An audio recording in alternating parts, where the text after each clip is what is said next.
poet, as a dramatist, as a critic, as an editor and publisher.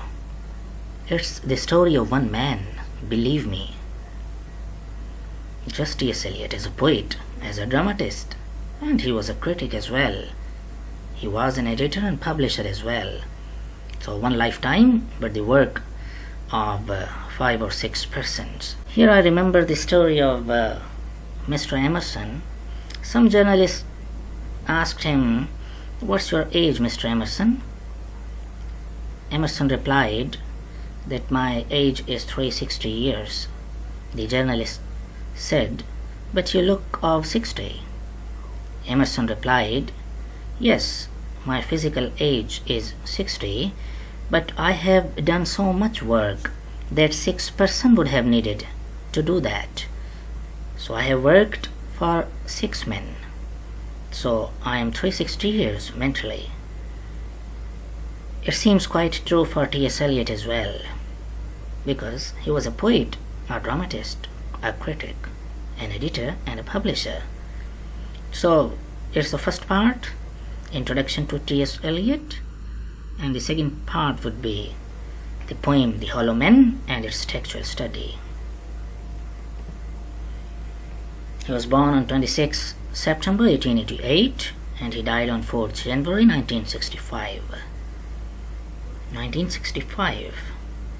Do you remember something important about Pakistan? 1965. He died in 1965 at the age of 76. He was a poet, essayist, playwright, publisher, and critic, as we have discussed earlier. He was an American from 1888 to 1927, and he was a Britisher from 1926 through 1965. Here goes his photo. It's T.S. Eliot.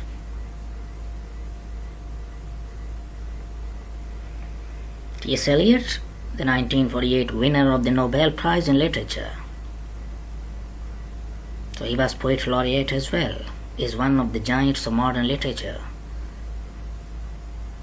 Highly distinguished as a poet, prominent as a poet, literary critic, dramatist, and editor and publisher. In 1910 and 1911, while still a college student. Of the age of 20 or 21, 23, 22, 23, he wrote the love song of J. Alfred Prufrock, one of the most important songs in literature, and other poems that are landmarks in the history of literature. At the age of 22 or 23. In these college poems, Eliot articulated, expressed distinctly modern themes in forms that were both a striking development and a marked departure from those of 19th century poetry. So these poems were quite new in their form and in their subject matter. So he disconnected poetry in form and in subject matter. Eliot was almost as renowned a literary critic, famous, renowned means famous, a literary critic as he was a poet. From 1916 through 1921, through means to in American English. From 1916 to 1921 he contributed approximately 100 reviews and articles to various periodicals. This early criticism was produced at night under the pressure of supplementing his meager salary. Meager means low salary. So he wrote periodicals just for the purpose of earning, because his salary was quite low as a teacher and bank clerk. So he has been a teacher first and then a bank clerk as well. So to support financially, he used to write those periodicals and articles in newspapers, and not, as sometimes suggested, under the compulsion to rewrite literary history. A product of his critical intelligence and superb training in philosophy and literature, his essays, however hastily written, although those essays were written quite hastily, in a hurry, but for whatever motive, had an immediate impact. But the impact of those influence and effect of those essays was great, although they were written quite in a hurry and to earn money. But because he was a philosopher as well, he studied philosophy, so the impact of philosophy in those essays was quite evident. So those essays had a great impact on the age as well. His ideas quickly solidified into doctrine, so his ideas were quite clear and they became law. With the early essays of I. Richards, the basis of new criticism. The essays of Richards were also quite important before him and one of the most influential schools of literary study in the 20th century. Through half a century of critical writing, Eliot concern remained more or less constant. So Eliot was quite influential in the 20th century. His position regarding those concerns, however, was frequently refined, revised, or occasionally reversed. Beginning in the late 1920s, Eliot's literary criticism was supplemented by religious and social criticism. So religious and social aspects were also included in his criticism in 1920s. In these writings, such as The Idea of Christian Society 1939, he can be seen as a deeply involved and thoughtful Christian poet in the process of making sense of the world between the two world wars. These writings, sympathetically read, suggest the dilemma, the conflict, the problem of serious observer Western culture in the 1930s, and rightly understood they complement his poetry, plays, and literary journalism. So his ideas were changed during the world wars, and those ideas were quite important in his poetry and in his plays and his literary journalism. Eliot is also an important figure in 20th century drama. So the slide is for his plays.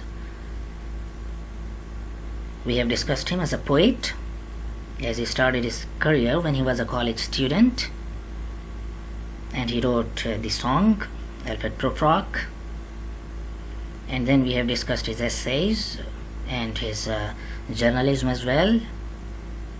He was a great critic as well, and we will discuss him as a dramatist in this slide. He was inclined, means an inclination and his predilection, aptitude from the first toward the theatre. His early poems are essentially dramatic. So it shows that his interest was in plays as well, because his poems were dramatic as well, as many of his early essays and reviews are on drama or dramatists. He wrote about great dramatists of the time as well. In the 1930s, he wrote an ecclesiastical pageant. Ecclesiastical means relating to church, pageant a form of drama. So he wrote a religious drama, The Rock, performed and published in 1934, and two full-blown plays as well, Murder in the Cathedral, performed and published in 1935, and The Family Reunion, performed and published in 1939. So very important plays. You must remember these two names especially: Murder in the Cathedral, Cathedral, a big church, and The Family Reunion. And in the late 1940s and 50s, he devoted himself almost exclusively to plays. Means he only wrote plays and no more. The Cocktail Party, performed in 1949, published in 1950, has been the most popular. The Cocktail Party. So here you see the names of four dramas: The Rock, Murder in the Cathedral, The Family Reunion, The Cocktail Party. You must remember two approximately. His goal, realized only in part, was the revitalization of the poetic drama in terms that would be consistent with the modern age. So he thought that the modern drama should be poetic. So he revitalized or regenerated or re-established the importance of poetic drama. He experimented with language that, though close to contemporary speech, it was quite nearer to common speech, common language of that time. is essentially poetic and thus capable of spiritual, emotional, and intellectual resonance. So it has also a resonant quality, echoing quality, the quality of sound as well, that when we listen to that poetic drama, we feel quite rhythmic, and we feel as we are listening to the poetry, so we feel a poetic therapy as well. His work has influenced several important 20th century playwrights. So he also influenced W.H. Auden and Harold Pinter, the greatest names of the last century. Eliot also made significant contribution as an editor and publisher. From 1922 to 1939, he was the editor of a major intellectual journal, the Criterion. So he was the editor of this journal, of this magazine, the Criterion. And from 1925 to 1965, means when he died, till his death, he was an editor, director in the publishing house of Faber and Faber. In both capacities, he worked behind the scenes to nurture, to promote, to establish the intellectual and spiritual life of his times. So he was behind the scenes, but he was the main agent to change the intellectual and spiritual scenario of his times. He was changing the minds of the people behind the scenes through his poetry, through his journals, and through his dramas as well. So my dear students, that was all about T.S. Eliot's introduction. I hope that you have his introduction in a gist, at a glance. So we have discussed him as a poet, as a dramatist, as publisher, as an editor, and as a critic in a very you may say that summarized form. And this was the first part of our presentation. Just have a look for your ease on the first part of our presentation, that was about T.S. Eliot. That was first slide, and 1888, his birth year, his death year, 1965. This first slide for his poetry, beginning of his poetry, and that was start and commencement of his poetry, 1910 and 1911. His first and foremost poem, The Love Song of J. Alfred Prufrock. Although he wrote The Waste Land in after years, and that was his masterpiece, his magnum opus, but that quite in later years. It was beginning, and it showed that he would be a great poet. The Love Song of J. Alfred Prufrock. And here as a critic, and his career as a critic started from meager salary because of low salary.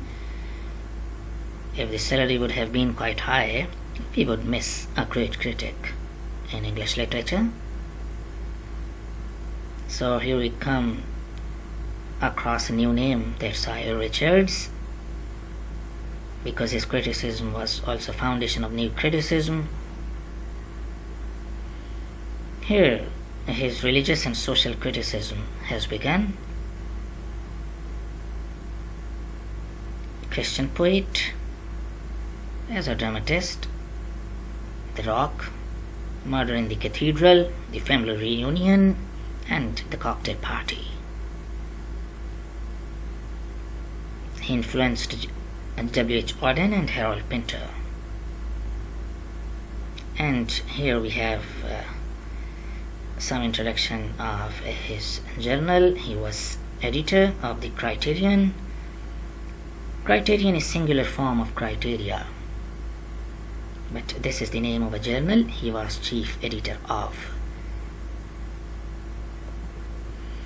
So we should start now the Hollow Men, one of the most important poems of T.S. Eliot, and you might have read its first part in your first year as well.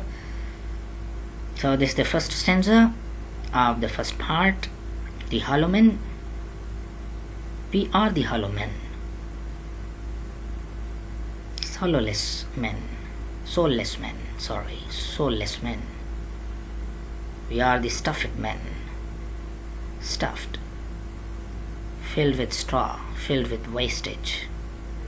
Leaning together, headpiece filled with straw. Alas. This is the explanation. They are both hollow and stuffed. Aren't these qualities the opposite of one another? The hollow men are lacking something essential. There is soul, essence of a person. They are also stuffed with straw, full of straw, like a scarecrow. They are leaning together to support each other, as if they are frightened or cannot support themselves.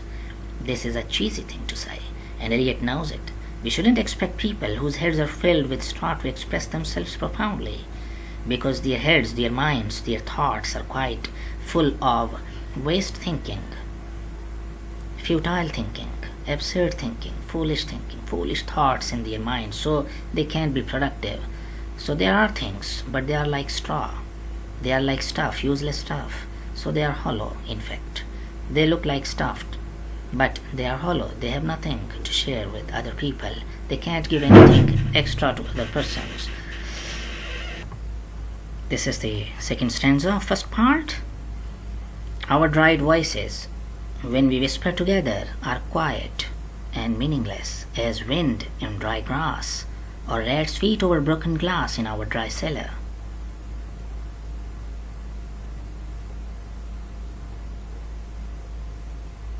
So it's about voices, but our voices are quite meaningless.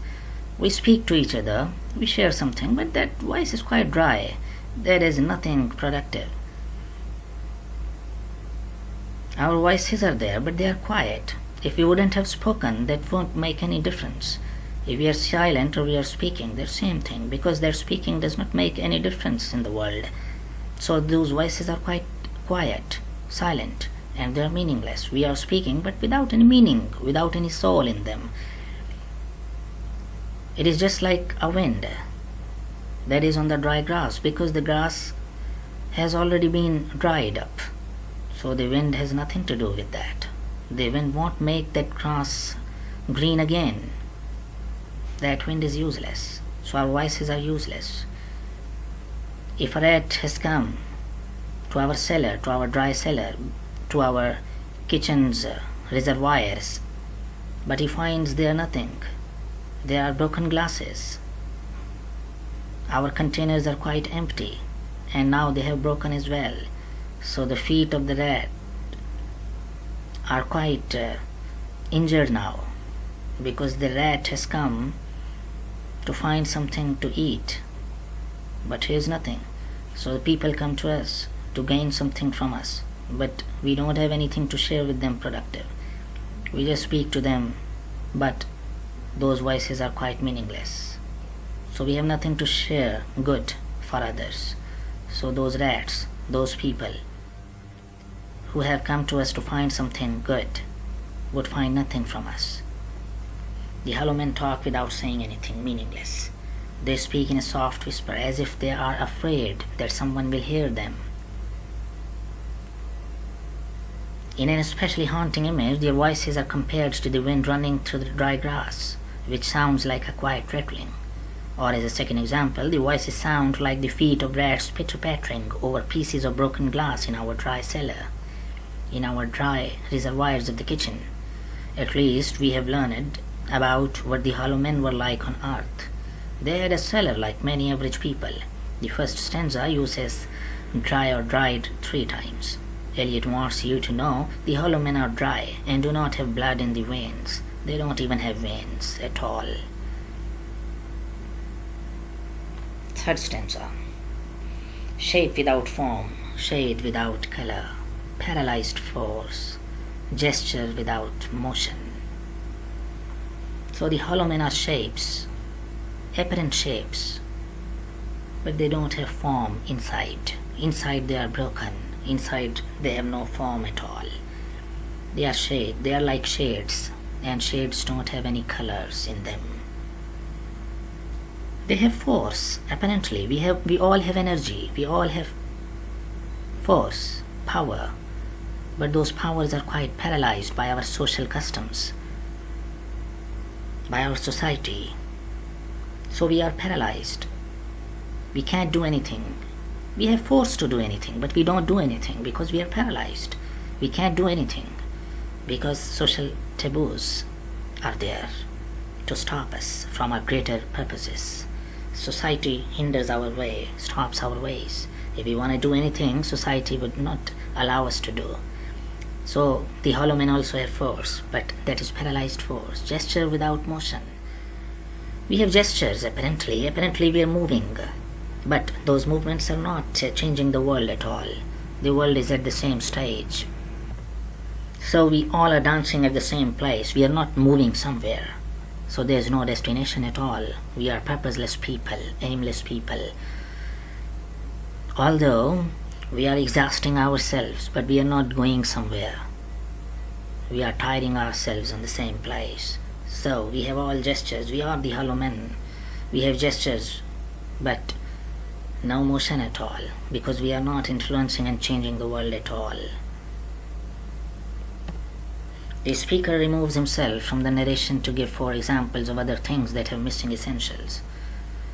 Just like the hollow men, these things only half exist because they are missing. They are missing what? Something else that will make them real. The first example is shape without form. A shape becomes a form when it has substance. Otherwise, it's just an empty idea.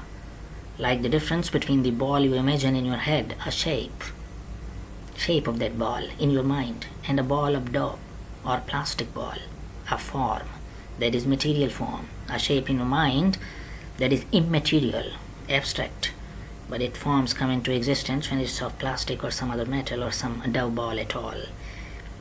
In the same line of thought, you can't have a shade without color, because shade is a degree of color, but somehow the hollow men have one without the other. Also, Eliot is making a pun on the word shade, which can mean ghost. So we are like ghosts. We are not contributing something positive to the world. So we are hollow men. Apparently we are stuffed, we are full of work and something like that, but in real we are not changing the patterns of this world. Force is the power to act or move, but paralyzed force is a force that can't move or act. All of these examples are contradictory. They would make no sense in the real world. The final example is gesture without motion. Can you make a gesture without moving? Those who have crossed with direct eyes to that other kingdom remember us, if at all, not as lost violent souls, but only as hollow men, the stuffed men. The people who have expired, who have died, who have passed away, they would think of us as hollow men. They would think, if they could think, that we are just hollow men, that these living persons who are on the earth now in the first phase of their existence, they are living quite uselessly. As in Wordsworth's words, you may say that traveling towards grave unprofitably, that we are traveling towards our graves to the second phase without any purpose. We don't have any purpose in this world. So we are hollow men. We are stuffed men.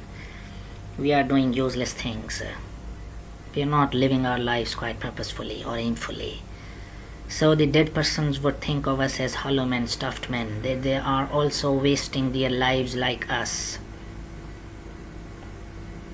You could read these lines in 2 ways. The hollow men are asking people who have crossed into death's other kingdom to remember them as stuffed and empty men and not as violent and nasty people. We must be violent. Oh. Or the hollow men are stating as a fact that this is how they have been remembered. The hollow men don't have direct eyes. Do they even have eyes at all? This sounds kind of like our hollow men, doesn't it? So this is the second part of the poem. Eyes I dare not meet in dreams, in death's dream kingdom these don't appear. It's about eyes, the second part.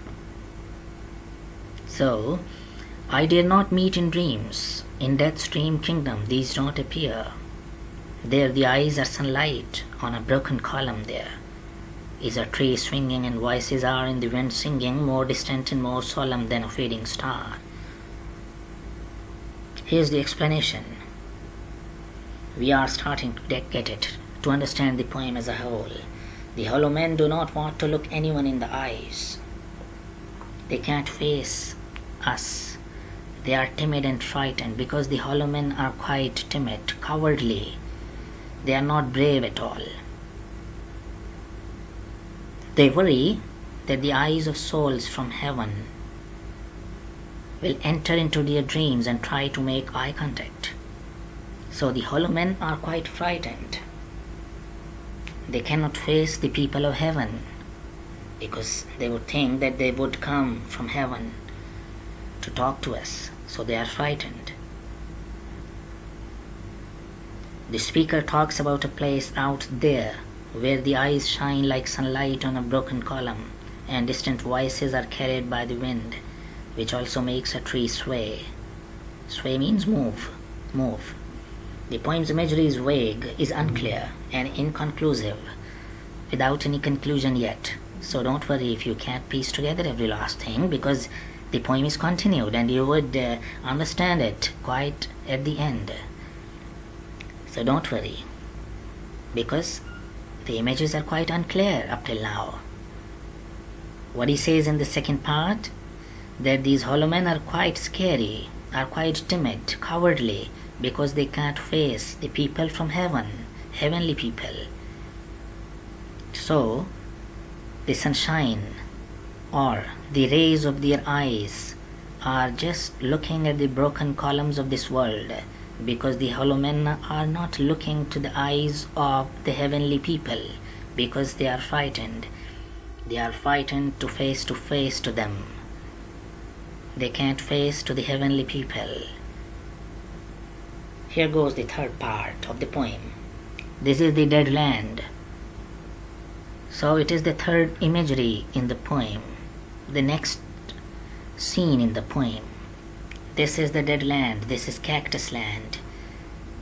Cactus, this plant, you search it on Google and you find cactus, and when you would see its image, you would come to know that's quite common plant, and you may have in your houses as well. But it is quite thorny. Its touch is quite injuring. So this is Cactus Land. Here the stone images are raised. Here they receive the supplication of a dead man's hand under the twinkle of a fading star. So this is the next scene, this is the next imagery, a next image in the poem, and here goes its explanation. The hollow men live in a region, in an area that looks like desert, where nothing lives but cacti, the plural form of cactus plant, that can survive without much water. The hollow men the hollow men pray to stone images.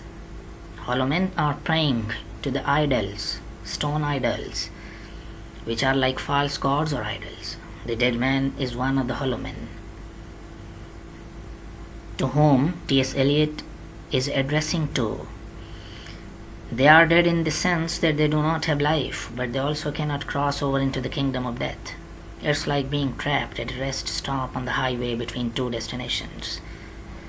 To supplicate is to beg or ask for something, so the hollow men are begging the stones to help them out of their mess, that please help us in this difficulty. We are here in some desert. We are here where only the cacti survive. The star might represent hope or salvation, as stars are usually associated with heaven, but their hopes are fading fast because these stars are fading. Their twinkling is quite faded, and only a small twinkle of light remains. So these hollow men are quite disappointed as well from the stars, from the rays of hope as well. Here comes the fourth part of the poem. Here we go around the prickly pear. Prickly pear is also a kind of cactus plant. Prickly pear, here we go around the prickly pear at 5 o'clock in the morning. So the dance party is about 5 o'clock in the morning. Now it's 5 o'clock. That's very magical time, a spiritual time in all religions, 5 o'clock. But the hollow men are dancing uselessly in some desert. They are about to die, but they don't think that they are passing something important. Here comes the explanation. Admit it. If you had to blindly wait on the banks of a river, suppose you are waiting on the banks of a river until the end of time, when the universe would go ended, and you are waiting and waiting till the end of time at the bank of rivers. Suppose, make an image in your mind, it's the fourth image in the poem, that you are waiting, you might join hands and start singing. Then you might sing, here we go round mulberry bush too. And if you didn't have a mulberry bush, well, then you would just have to sing about the prickly pear cactus.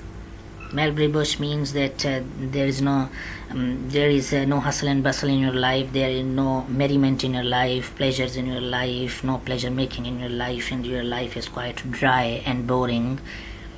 Then you would sing about prickly pear cactus, about these dangerous plants. You won't sing about mulberry bush because you haven't anything good in your life. So people dancing around the bush so early in the morning. Eliot actually gives the time at which they are dancing, 5 o'clock in the morning. It's important to mention 5 o'clock here. According to one commentary on the poem, 5 a.m. ante-meridiem, morning time, is the traditional time of Christ's resurrection. So it's a time for reappearance of Christ, as is mentioned in the Bible, that the Christ would reappear at 5 o'clock. The resurrection is the most important moment in Christ's story. But here the hollow men are performing a children's dance around a cactus, totally unaware of the significance of the time. These hollow men do not know the importance of this time, that how important this time is, quite spiritual time in every religion almost. So they are unaware of the importance of the time, and they are just wasting their lives in dancing and merriment and in the useless pursuits of this mundane life. So dear students, here the poem ends. The 4 parts of the poem, 4 images about the hollow men. So these are the characteristics of all the hollow men, that they are doing everything uselessly, and there's nothing productive in this world about them. So that's all about the introduction of T.S. Eliot and his poem The Hollow Men. Thank you so much for your time and for your patience.